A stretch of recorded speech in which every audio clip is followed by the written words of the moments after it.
What we're going to talk today about is the how the body, how our species is part of nature, but we've been separated from it by our culture, just by design, maybe.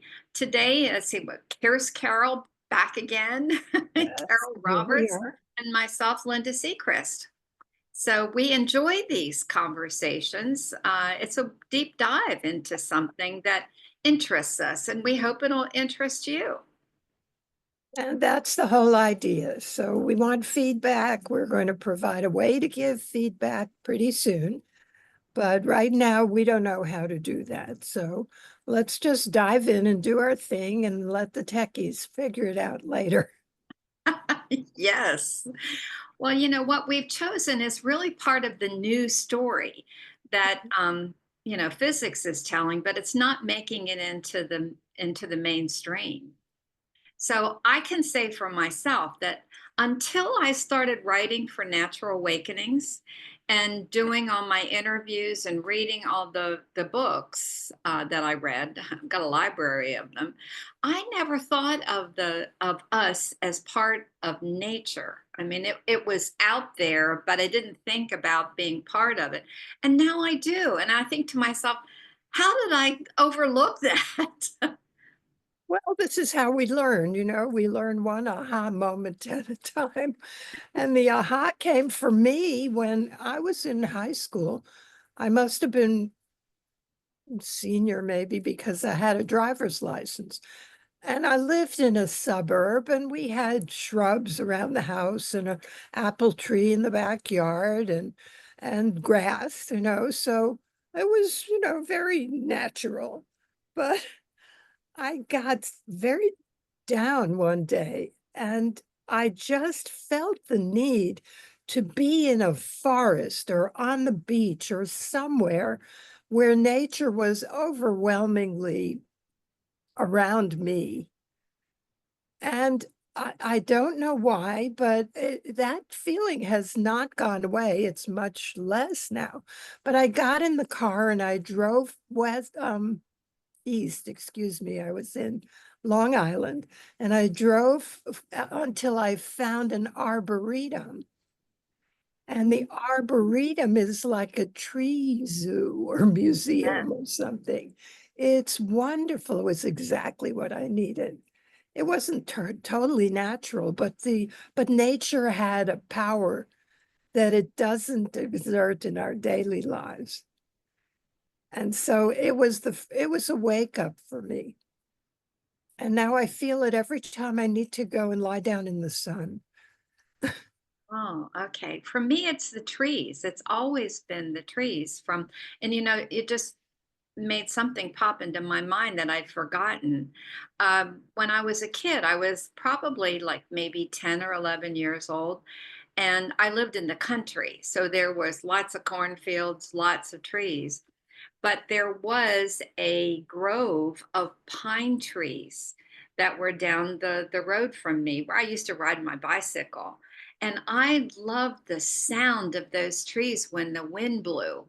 It had this hush, and I rode my bike down there and crawled in amongst them and just listened to them. It was like they were talking to me. Mhm. So And I what part of the world was that, Linda? That was in Pennsylvania. I was born in the when I say the country. I used to tell my mom we needed an Indian guide to help people find their way in. Oh, There dear. were probably only 25 homes in my community. It was We were on a what you would call a horseshoe. There was the main road that came in, and then there was a horseshoe of homes, and they were all farms. We were surrounded by farmers, and they used to say where we went to school, it was a farmers' school because that it was predominantly farmers, and that's I think where my it started, but I don't know what happened to it. It kind of faded away after a while. Well, life happens. I began life in a one-bedroom apartment in the Bronx, Oh, and we lived there until I was 9 years old. And then we moved out to the suburbs, which felt like, well, I was missing New York City, but in another way, it was a liberation. It was definitely an introduction to the natural world, such as it was in the suburbs of Long Island at the time.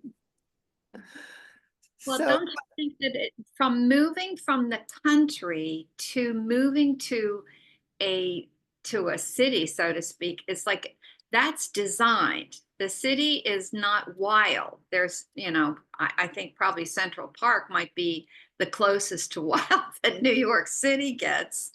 well, there are wild creatures that live in New York that are wild, and I don't mean the people.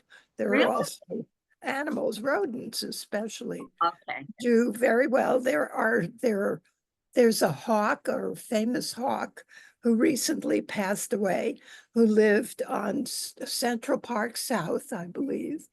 So yes, there is still that touch of wildness here and there, but not so much, not so much. No. And, Well, and when you think about the body, yeah, because you're a doctor, we talk about systems. Everything is in nature. Everything is in relationship to something else. So you have cells, you have organs, you have systems, but they're all in relationship to something else, which is sort of a copy of the way nature is.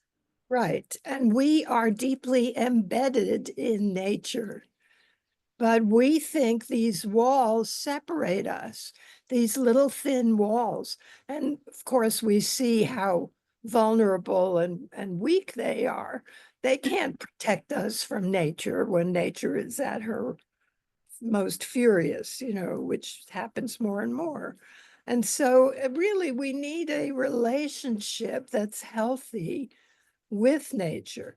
So, just as a small example, the brightest indoor light might throw maybe 200 or 300 lux, which is a measurement of brightness, Hmm. whereas the sun puts out 200,000 lux in the same time period. Of course, it doesn't all hit us, but what does hit us is the perfect spectrum of wavelengths. Actually, it's far more than we can see because our eyes only pick up that color spectrum light. And yet there's so much more, the electromagnetic spectrum, and it all comes from the sun, and it impacts and interacts with our cells. We metabolize light just as, not in the same way, but similar to plants. Well, I've heard it said that we are light beings. Yeah. I think that means that our essence radiates when we are in touch with our essence. Well, isn't there there's some sort of machine, of a photograph that takes a picture of Uh, that's like the aura, the light that surrounds you. Do you know the name of it? yes, Kirlian, Kirlian. Yes, yes. It's a Russian thing. Dr. Kirlian was Russian. And it's very interesting. I once had one, and it was great fun you'd put your hand in and you'd get a handprint. Yes. And then somebody would interpret it. I don't know what the interpretation was, valid or not. But yes, we do radiate energy. I mean, we radiate heat, Heat. Yes. clear, and we radiate sound.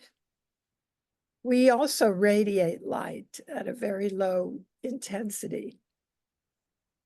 I just like to think of myself as an energy being.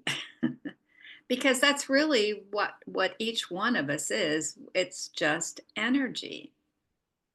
Well, of course, if matter and energy are interchangeable, this stuff is energy too, right? But it's also highly porous because all kinds of rays can go right through us, gamma rays and X rays and who knows what kinds of EMFs, whatever. I'm not a physicist, so I can't say, but I know that we are not just chemicals. We are definitely energy. I think the energy is like the electromagnetic field that attracts iron filings in a Uh, certain pattern. yes. And we build this body from that energetic blueprint. That's interesting. So, salamanders, if you cut off their tail, they'll grow a new one. They'll regenerate a limb entirely. How do they do that? Well, the blueprint is somewhere, Ah, yes. right? Well, I've heard it said that, actually written about it, that, what do they call that? A ghost limb or something when soldiers have a body part that they lost Phantom, in the war. phantom limb pain, yeah. Phantom limb. Uh-huh. They Right. still feel it. It's not there, but they still feel it. So I'm thinking sometime in the future, we'll be able to use the energy blueprint of that limb and what do they call that? 3D print Yeah. a brand new limb for that person. Oh, Wouldn't that be cool? that would be really cool. And Uh, with all the inventions that they have, all the technology that they have now, that sounds very possible. well, nature knows how to do that clearly because the salamander can do that. So perhaps we can learn to do it the same way the salamander does, however that magic happens. So we're talking about nature and our relationship to nature. What do you think that tech does to that? Well, I can tell you what I think because I spend a decent amount of time in front of the computer. Um, it tires you out. I mean, I'm not only thinking about what it is that I want to say, that's not the only part of it, but it's just being around the technology. And I think that I'm actually had talked to Shelley Darling, who does, what is it, sacred evolutionary dowsing. And when was texting back and forth with her, I was editing her book, and she mentioned about a smart meter and what the problem with smart meters. And I thought to myself, gosh, I have one of those outside of my bedroom. I Oh, wonder where it's at. So I actually went out to look because I had only seen it. I garden alongside, but I don't really pay attention to that. And there is a smart meter, which is right where I sleep. So she's coming to douse my house. She's coming for a wedding reception. So she's going to come here and do that. And they do some kind of correction. They use whether it's a crystal or a ring or something like that to do that. And I actually interviewed a woman one time who had a major problem with that. She was very sick because she was very sensitive to that. She had to move her and sleep in an entirely different room. So that's what I've I seen think. many patients like that. Do you? It's definitely a cause of chronic fatigue. Mhm. And all kinds of crazy symptoms. And it doesn't, nobody thinks that it's affecting us. So I've spoken to groups of doctors about energy medicine, and Yes. they usually start off poo-pooing, that's woo-woo, that's not real. How do you know? Blah, blah, blah. So I say, well, would you believe in radio waves if you had never had a radio? Hmm. Does that make them Or stop? yes, then they have to stop and think. They believe in radio waves because it's been demonstrated to them. But the reality of them was there way before their belief. Yes, it's been around for a very long time. Yes, and it always takes, many decades to change a mindset, to open the mind of a whole profession. as we know from the sad stories of the astronomers who dared to tell the truth. Yes.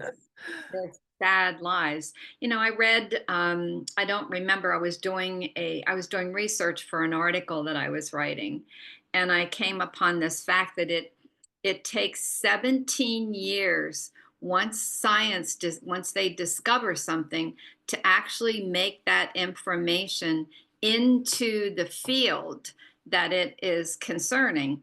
But then it has to take even longer for that to make it into the mainstream media. So we are way behind with the explanations for the news story because we're all connected. I mean, this space around us is not empty, and we're all made of the same stuff.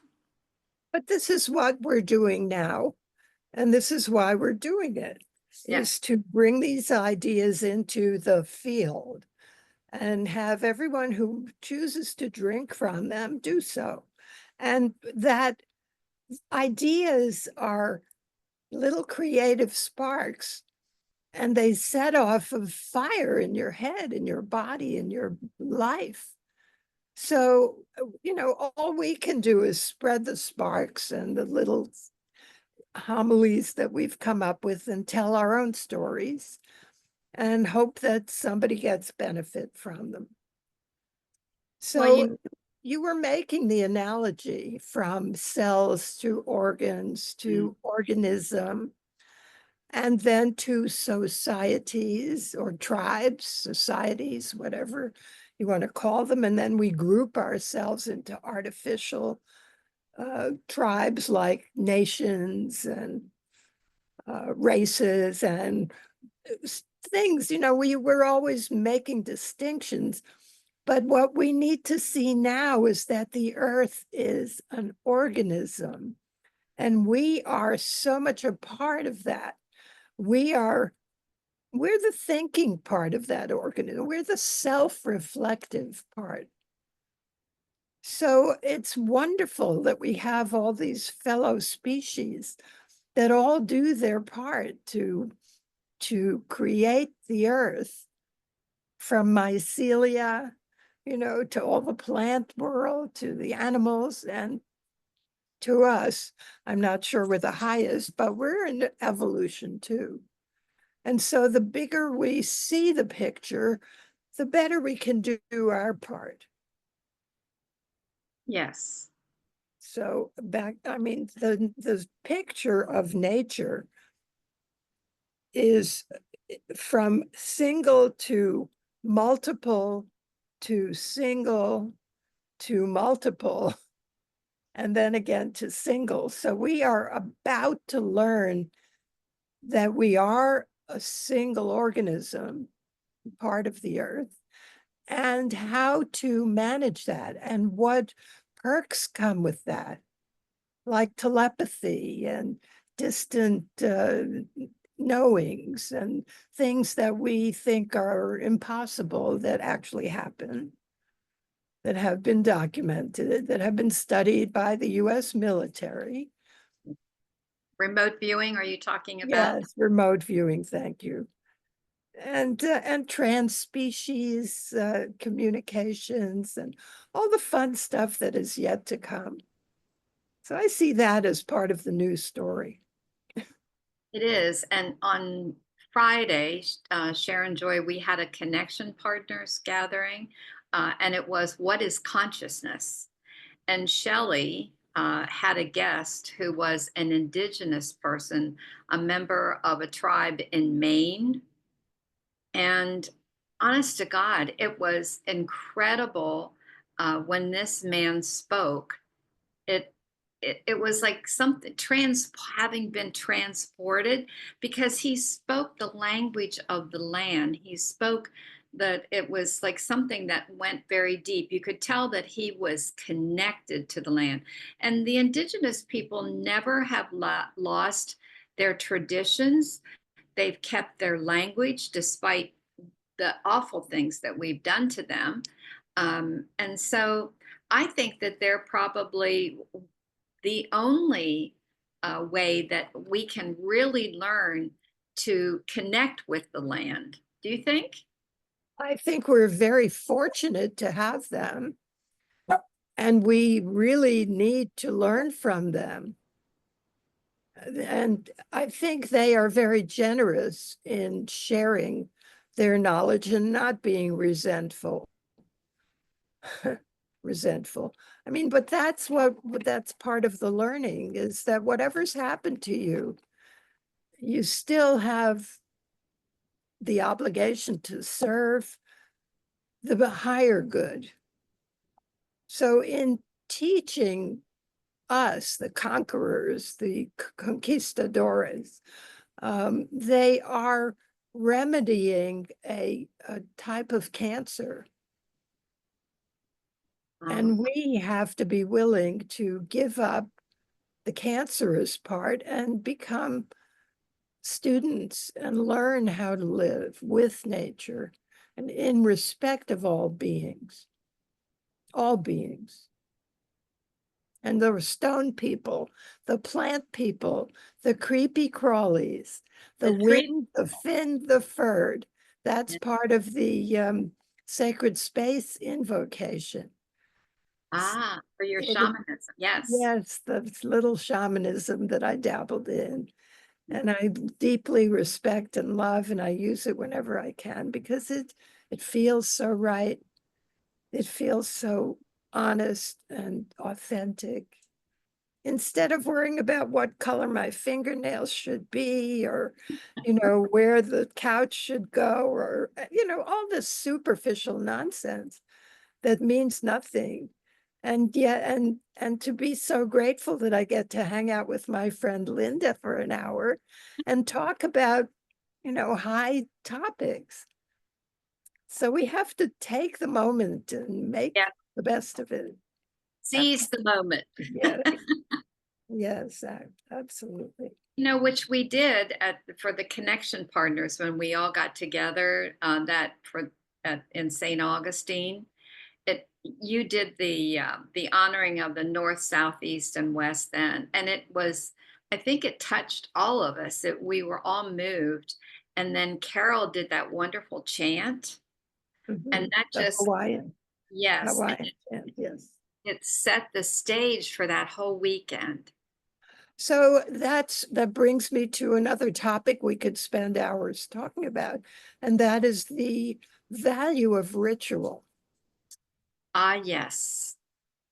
So the value of ritual is to create sacred space. Sacred space is all around us all the time. It creates an awareness of sacred space. It brings us into the moment where we can contact the higher and the natural and the soul of the universe, as Paulo Coelho put it in The Alchemist, the Yeah, soul of the universe. I love that book. Yes, a great book. It Uh, is. we'll have to put it in the show notes. we, we have to. I usually read that book once a year. Uh, It just gives me hope. And can you I was watching a video this morning of dogs who realize that their female owners have babies, that they're pregnant, and they can actually hear the baby moving in the womb.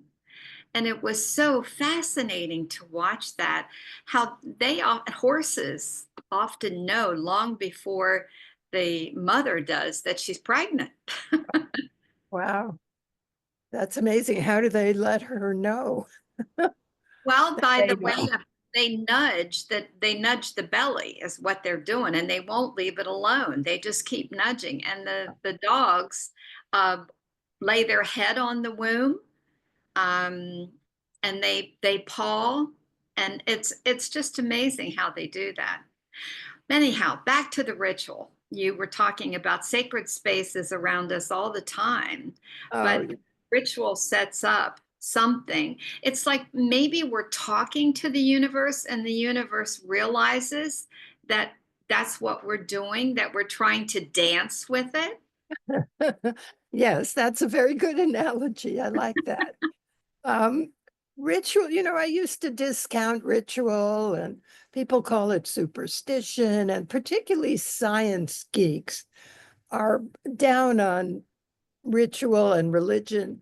I'm not a big fan of religion per se as a collection of rules, but I think that ritual can be a doorway to spiritual awakening, spiritual experience. And the best we can hope for in this lifetime, where we're confined by this bag of skin, is the occasional liberty from that constriction on our beingness. And sometimes we can just expand to the full dimensions that we possibly can. Do Anyway, you, I think ritual can take us there.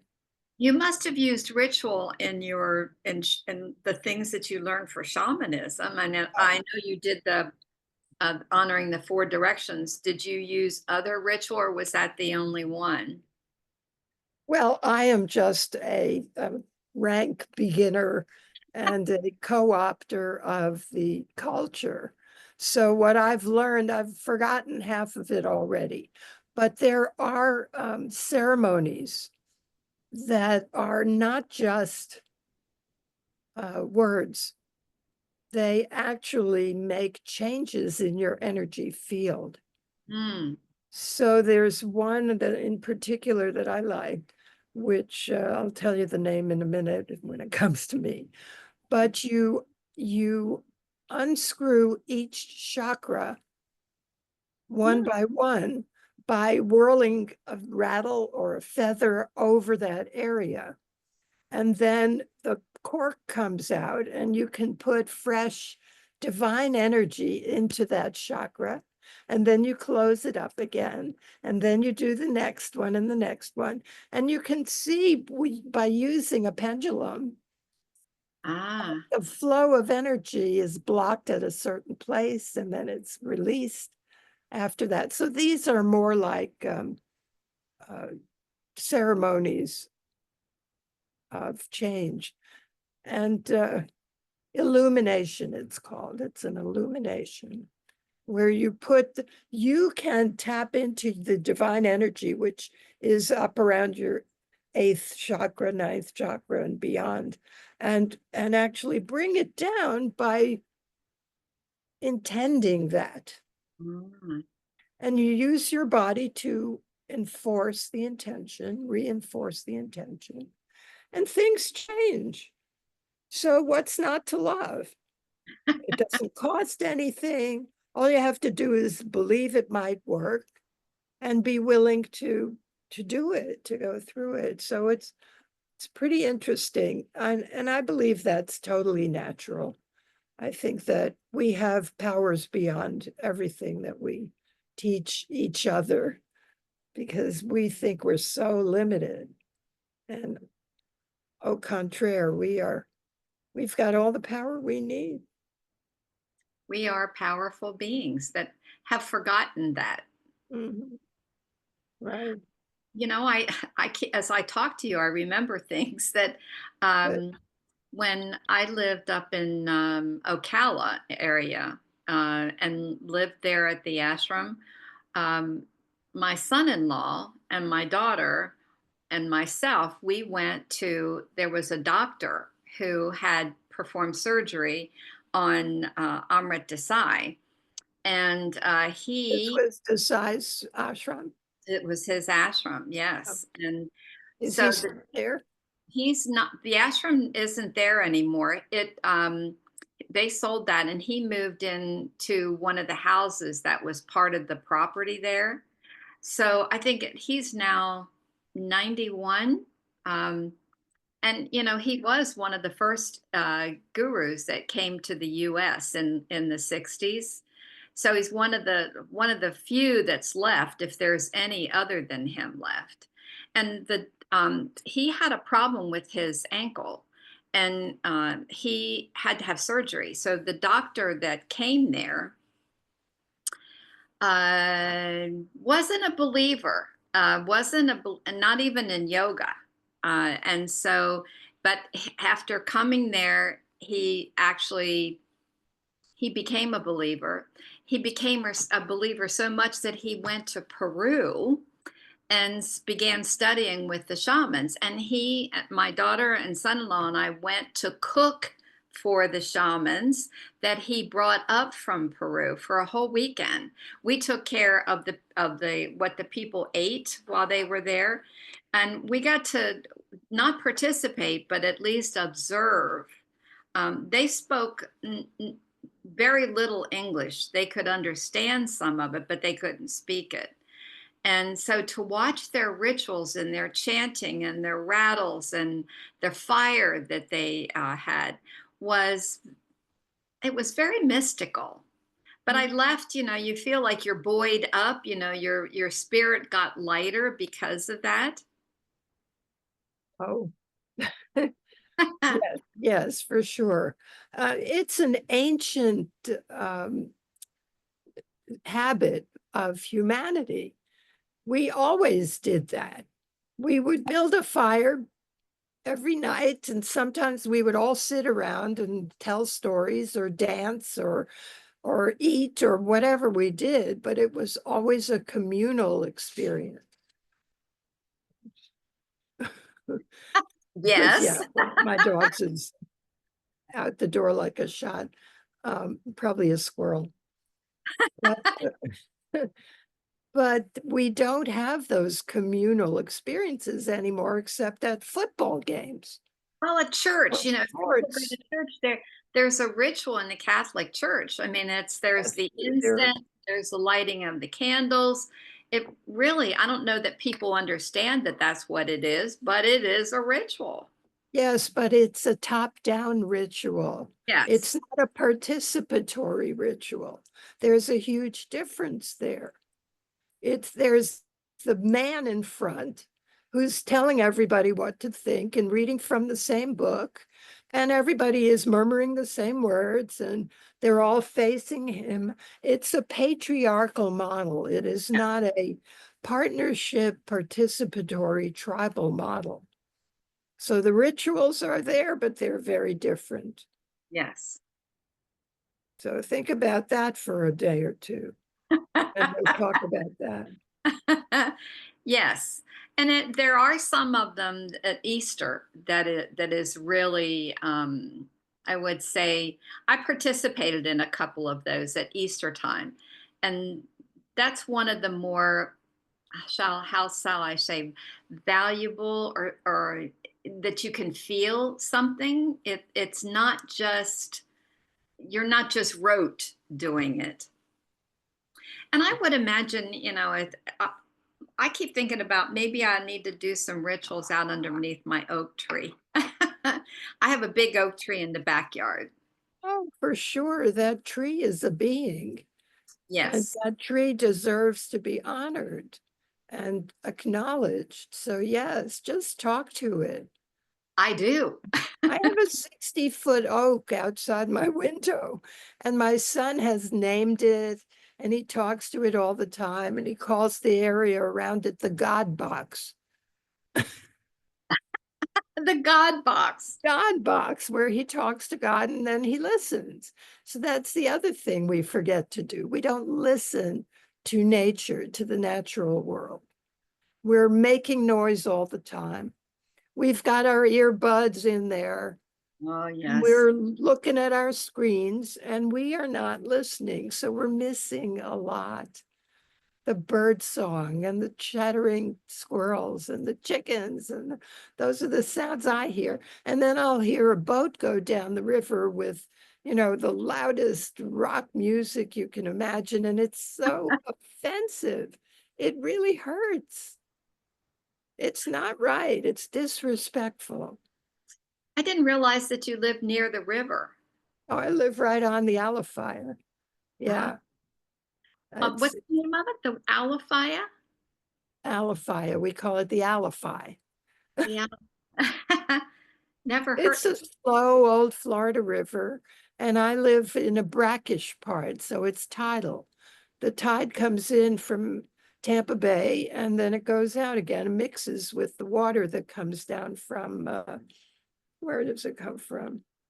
Well, Lakeland area. Um, I forget the name of the town now. You're putting me on the spot and my brain isn't working. Well, there you go with the tides. You're very good. Full moon is high tide. Uh, that's something we just had uh, A a blood moon eclipse, yes. right? And I love to go out and look at the moon. It keeps me awake, I'm not very happy about that. But I can't sleep during full moon. Sounds like you need to change bedrooms anyway. Definitely. That thing is pounding on your head all night. That's not a good idea. But I And can't. it's I keeping you awake. but I definitely can't sleep during full moon. It's usually about Oh, 3 days before and 3 days after, and then oh, I go back to my regular sleeping habits. So it's really that's interesting. I didn't notice that until I was 40. Now it had been going on for all ever since I could remember, but I didn't equate it with anything. I just thought I was having trouble sleeping.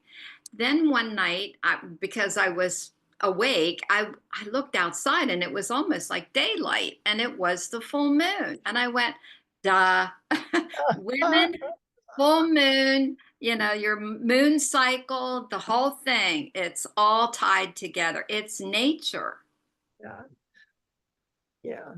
So nature also has macro influences, i.e., gravity between heavenly bodies, and also the vibrational frequencies of these heavenly bodies.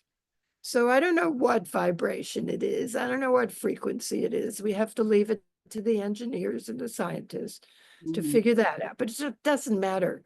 People have been utilizing that information for thousands of years, namely astrology.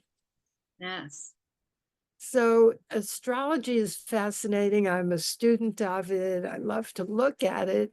I don't rule my life by it, but I kind of, it's, a curiosity. And I Yes. want to see if it's real and how real is it. So it's quite interesting. So that would be nature on a grand scale.